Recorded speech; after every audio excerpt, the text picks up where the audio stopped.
الله أحد الله الصمد لم يلد ولم يولد ولم يكن له كفوا أحد. Le premier verset de la sourate Al-Ikhlas qui disait Qul huwa Allahu ahad, dans ce premier verset, il y a deux affirmations, deux vérités. La première vérité, c'est que le verset nous indique d'abord le vrai et personnel nom de Dieu, qui est Allah. Et croyez-moi, mes chers frères et sœurs, que ce n'est pas je ne suis pas en train de faire une affirmation gratuite au sujet du nom propre de Dieu. Car le futur de l'humanité verra toutes les nations faire écho avec les cris de Allahu Akbar, Dieu est grand, comme on le constate encore aujourd'hui, ou partout, dans toutes les nations du monde, le nom d'Allah retentit des minarets, des mosquées, dans toutes les langues du monde. C'est-à-dire toutes les nations du monde, bien qu'elles parlent des langues différentes, mais toutes ces nations identifient Allah au Dieu créateur en disant Allahu Akbar. Donc ce ne sont pas des affirmations gratuites. Et il y a une prophétie dans la Bible, dans les livres de Zacharie, chapitre 14, verset 9, où Dieu dit, il promet, il dit, il arrivera un moment où mon nom sera unique sur toute la terre et ma loi sera unique sur toute la terre.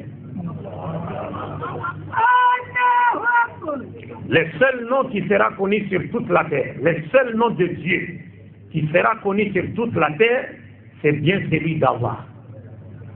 Car nous l'avons dit, les noms propres de Dieu dans la Bible, selon les Juifs, c'est un nom qu'on appelle tétragramme, constitué de 4 lettres juives hébraïques.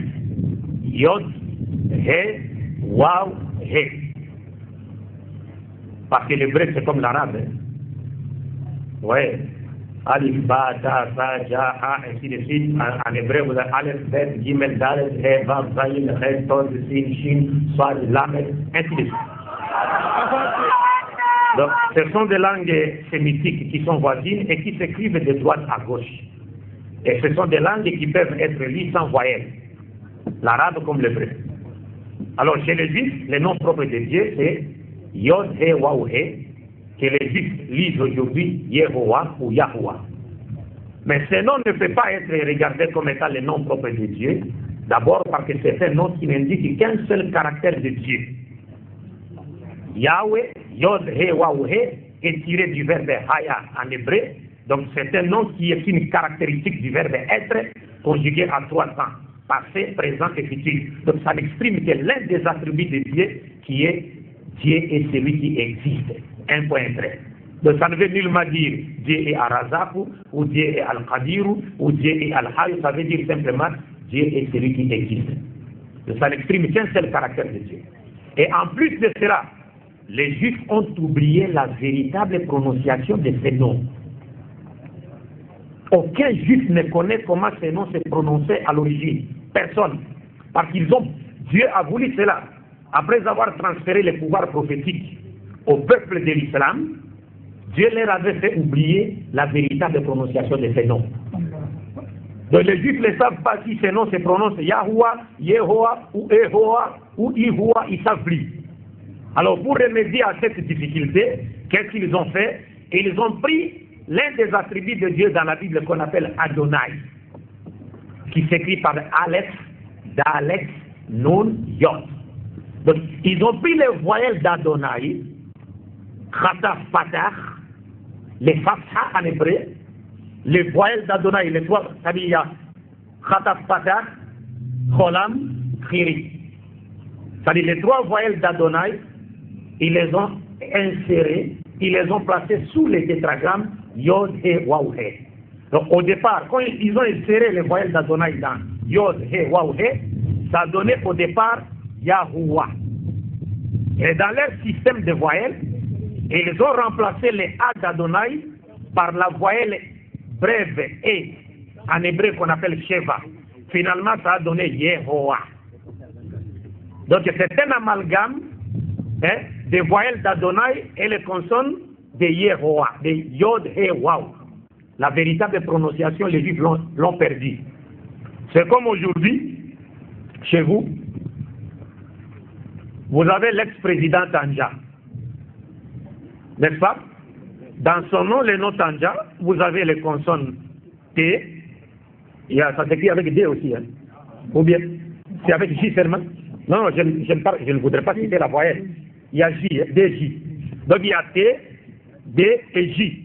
Et puis il y a deux voyelles. A, les double A. Donc T, A, D, J, A. Maintenant, par malheur, c'est comme si on a oublié les voyelles du nom Tanja et nous les avions remplacées par les voyelles du nom Djibo. C'est-à-dire on a pris I et le O.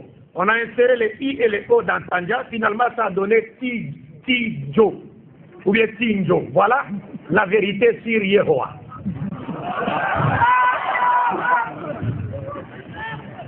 Vous comprenez? Donc ça a donné quoi? Tinjo. Donc ils ont oublié ça.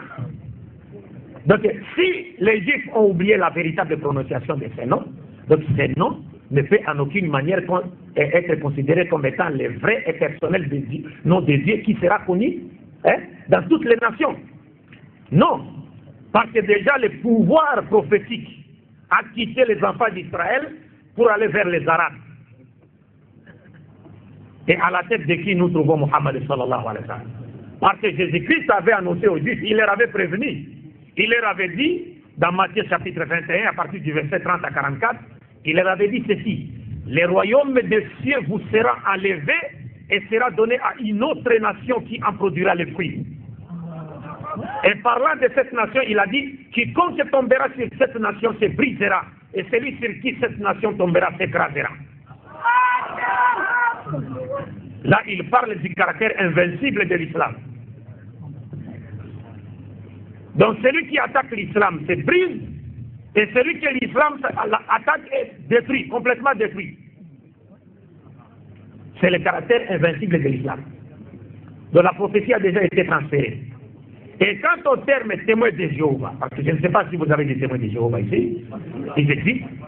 Donc Jéhovah, c'est une forme du nom de Dieu en hébreu, mais qui n'a jamais existé. Les Juifs ne l'ont jamais utilisé. Parce que Jéhovah a été inventé par un moine dominicain espagnol du nom de Raimundus Martini. Ce moine dominicain espagnol s'appelle Raimundus Martini. C'est lui qui a inventé la forme de Jéhovah. D'abord, le J n'existait pas en hébreu, le E n'existait pas en hébreu, le V n'existait pas en hébreu, et le O n'existait pas en hébreu, l'hébreu primitif.